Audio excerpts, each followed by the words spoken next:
guys, welcome to Sahana view. இன்னைக்கு என்ன நம்ம பார்க்க போறோம்னா இஃப்தார் பார்ட்டிக்கு ஷார்ஜால இருக்க கொஞ்சம் ஃப்ரெண்ட்ஸ் அண்ட் ஃபேமிலியை வீட்டுக்கு இன்வைட் பண்ணியிருந்தோம். இன்னைக்கு இஃப்தார் பார்ட்டிக்கு என்னெல்லாம் நான் ப்ரிப்பேர் பண்ண போறேங்கிறது தான் ஃபுல் வீடியோவா வரும். ஸ்கிப் பண்ணாம பாருங்க, இன்ட்ரெஸ்டிங்கா இருக்கும். நம்ம எப்படி இத்தனை பேருக்கு குக் பண்ண போறோம் அப்படிங்கிறத விட என்னெல்லாம் குக் பண்ண போறோம் அப்படிங்கறத யோசிக்கிறது தான் எங்களுக்கு ஒரு பெரிய டாஸ்கா இருந்தது. லாஸ்டா நானும் என் பையனும் சேர்ந்து தான் மெனு ரெடி பண்ணோம். டின்னருக்கும் இஃப்தாருக்கும் சேர்த்தே மெனு ரெடி பண்ணியாச்சு.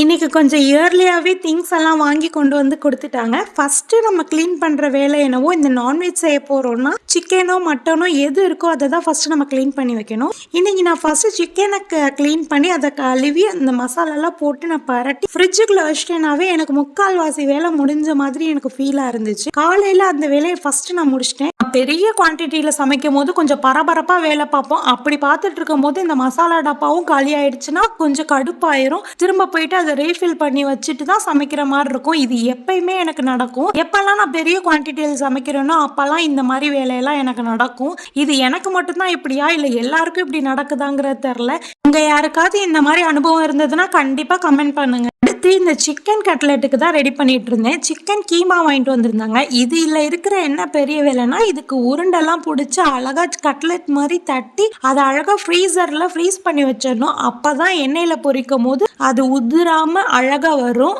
இது ஃப்ரீசர்ல வைக்காம நம்ம அப்படியே இன்ஸ்டன்டா பொரிக்க ஆரம்பிச்சிட்டோம்னா அது சரியா வராது.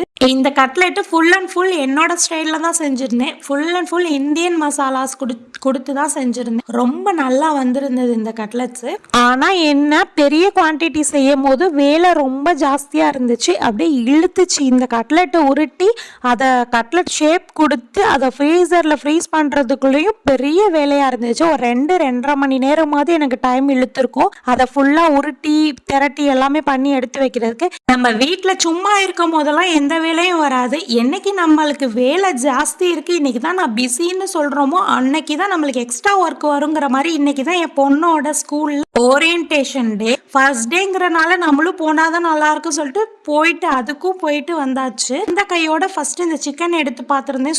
அழகா ஊறி சூப்பரா செட் ஆயிருந்துச்சு. சரி, 1 by 1 வேலையை ஸ்டார்ட் பண்ணிடலாம்னு சொல்லிட்டு ஃபர்ஸ்ட் டின்னருக்கு ரெடி பண்ணி வச்சிடலாம். டின்னருக்கு ரெடி பண்ணி வச்சதுக்கு அப்புறமா நம்ம இஃப்தாருக்கு ரெடி பண்ணலாம். அப்பதான் இஃப்தார் கொஞ்சம் சூடா இருக்கும். இஃப்தார் முடிச்சுட்டு நோம்பெல்லாம் திறந்து தொழுதுக்கு அப்புறம் நம்மளுக்கு டைமே இருக்காது. அந்த டைம்ல சமைக்கவும் நம்மளுக்கு முடியாது, ஒரே டயர்டா இருக்கும்னு சொல்லிட்டு நான் ஃபர்ஸ்ட் டின்னருக்கு தான் ரெடி பண்ண ஆரம்பிச்சிட்டேன். சிக்கனை ஃப்ரை பண்றதுக்கு ஒரு பேன்ல பெரிய பாத்திரத்துல போட்டு அதை ஒரு ஓரமா வச்சு குக் பண்ண விட்டுட்டேன். அடுப்பை லோ ஃப்ளேம்ல வச்சுட்டு அழகா குக் பண்ண விட்டுட்டேன். சைட்ல கேரட்லாம் இருந்துச்சு. கேரட்ல ஒரு ஸ்வீட் செய்யலாம்னு சொல்லிட்டு தான் ரெடி பண்ணேன். கேரட் ஸ்வீட்டையும் சைட் பை சைடா ரெடி பண்ணிட்டு இருந்தேன். என் பையன் தான் எனக்கு ஆரம்பத்துல இருந்தே லாஸ்ட் முடிகிற வரைக்குமே என் கூடவே இருந்தான். எல்லாத்துக்கும் ஹெல்ப் பண்ணான். அவனால என்னெல்லாம் பண்ண முடியுமோ எல்லா ஹெல்ப்பும் எனக்கு பண்ணி கொடுத்தான். அவன் எனக்கு ரொம்ப ரொம்ப ரொம்ப ஹெல்ப்ஃபுல்லா இருந்துச்சு. அவன் இல்லைன்னா முக்காவாசி வேலையும் நானே செய்ய வேண்டியதா இருந்திருக்கும். நம்ம வீட்டுக்கு நிறைய பேர் வராங்க, நம்ம நிறைய டிஷ் செய்கிறோம், இதெல்லாம் செய்ய போகிறோம் அப்படின்னு சொல்லிட்டு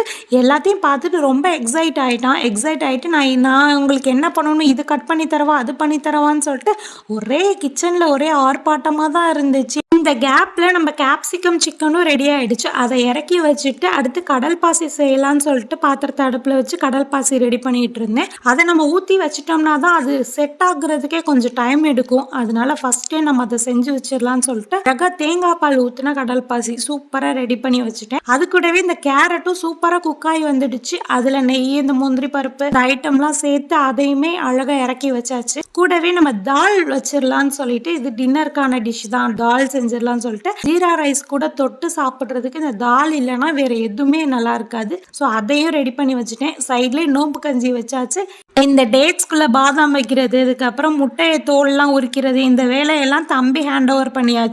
அவன் எல்லாம் அழகா பண்ணிட்டான். சரி, சைட்ல முட்டையை செஞ்சிடலான்னு சொல்லிட்டு முட்டையில மிளகு மசாலா போட்டு சூப்பரா ஒரு வறுவல் மாதிரி பண்ணி எடுத்துட்டேன். அது கூட நோம்பு கஞ்சி வச்சிருந்ததும் நல்லா வெந்து வந்துருச்சு. அதுலேயும் தேங்காய் பாலை ஊற்றி சூப்பராக உப்பெல்லாம் போட்டு இறக்கி வச்சாச்சு. சரி ரைஸ் டின்னருக்கு ரெடி பண்ணிடலாம். ஜீரா ரைஸும் ரெடி பண்ணிவிட்டு சைட்லேயே இஃப்தாருக்கு சிக்கன் கட்லெட் நம்ம ஃப்ரிட்ஜில் வச்சுருந்ததெல்லாம் எடுத்து அழகாக லோ ஃப்ளேமில் குக் பண்ணால் தான் அது சூப்பராக குக் ஆகும். அதே மாதிரி அதை குக் பண்ணி எடுத்துகிட்டு சமோசாவும் குக் பண்ணி எடுத்தாச்சு. கூடவே நெல்லிக்காய் ஷர்பத் போட்டு எடுத்துட்டேன். இன்னைக்கு இஃப்தாருக்கு நான் என்னெல்லாம் ரெடி பண்ணியிருந்தேன்னா டேட்ஸு, ஃப்ரூட்ஸு, அது கூடவே நெல்லிக்காய் ஷர்பத், நோம்பு கஞ்சி, வெஜ் சமோசா, சிக்கன் கட்லெட், வடை கடையில் சொல்லியிருந்தோம், அது கொஞ்சம் ஃப்ரூட்ஸு இதெல்லாமே வச்சு இன்றைக்கி அல்ஹம்துலில்லாஹ்னு சூப்பராக நோம்பு திறந்துட்டு வீட்டிலே மகரிப்க்கு ஜமாத் தொழுக வச்சு அழகாக வீட்டில் தொழுது முடிச்சுட்டு சின்னதாக ஒரு டீ பிரேக் மாதிரி எடுத்துகிட்டு இஞ்சி டீ போட்டு சூப்பராக குடிச்சிட்டு கொஞ்ச நேரம் பேசிகிட்டே இருந்தோம். டைம் போனதே தெரியல. அப்படியே திரும்பி பார்க்குற டைமில் இஷாவுக்கும் பாங் சொல்லிட்டாங்க. இஷாவையும் தொழுது முடிச்சிடலான்னு சொல்லிட்டு இஷாவையும் தொழுது முடிக்கிறதுக்குள்ளேயும் டின்னருக்கு அவங்க பாத்திரத்தெல்லாம் அப்படியே தூக்கிட்டு வந்து வச்சுட்டாங்க. சரி ஓகேன்னு சொல்லிட்டு எல்லாத்துக்கும் அப்படியே போட்டு கொடுக்க ஆரம்பிச்சிட்டேன். இன்னைக்கு என்ன செஞ்சிருந்தேன்னா ஜீரா ரைஸு, கேப்சிகம் சிக்கன், முட்டை மிளகு வறுவல், கேரட் ஸ்வீட்டு, அப்புறம் தால். இதுதான் இன்னைக்கான டின்னர் மெனு. அவ்வளோதான் முடிஞ்சு சாப்பிட்டு எல்லாருமே கிளம்பியாச்சு. அப்படியே நேராக கிச்சனுக்கு என்ட்ரி கொடுத்தோன்னா கிச்சன் தலைகீழாக கடந்துச்சு. இது ஒன் செட் ஆஃப் இஃப்தார் பார்ட்டி தான் இப்போ முடிஞ்சிருக்கு. நெக்ஸ்ட் ஆஃபீஸ்லேருந்து அவங்க கொலீக்ஸ் எல்லாம் இஃப்தார் பார்ட்டி கூப்பிடணும்னு சொல்லியிருந்தாங்க. என் மைண்டில் மீண்டுமா அப்படிங்கிற டைலாக் தான் ஓடுது. ஓகே, இந்த வீடியோ உங்களுக்கு பிடிச்சிருந்ததுன்னா லைக் பண்ணுங்க, ஷேர் பண்ணுங்க, கமெண்ட் பண்ணுங்க, மறக்காம சப்ஸ்கிரைப் பண்ணுங்க. நெக்ஸ்ட் இஃப்தார் பார்ட்டி வீடியோவில் நம்ம சந்திக்கலாம். பாய்.